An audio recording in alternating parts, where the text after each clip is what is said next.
Bismillahir Rahmanir Rahim. Assalamu alaikum wa rahmatullahi wa barakatuh. Allah subhanahu wa ta'ala anasema maneno mazuri kabisa ndani ya hadithi al-Qudusi, maneno ambayo ni yenye kupigiwa mfano na kuiweka mbele katika maisha yetu na hatua zetu za kila siku hapa duniani. Allah subhanahu wa ta'ala anasema, man qalla kalamuhu kamula aqluhu, yeyote yule ambaye ana uchache wa maneno, basi kwa hakika imekamilika akili yake.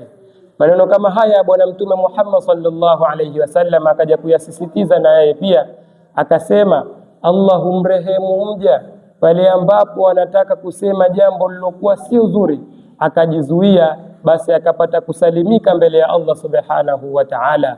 Na vile vile tufahamu ya kuwa an-nutqu khair, kuzungumza pale ambapo panastahiki kuzungumzwa ni kheri.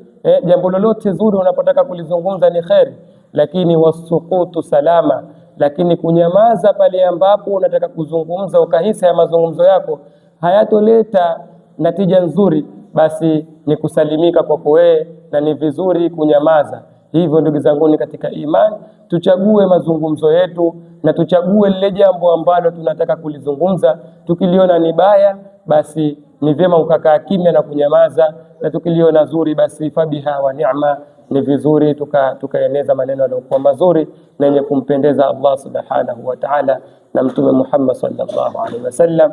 Wassalamu alaikum wa rahmatullahi ta'ala barakatuh.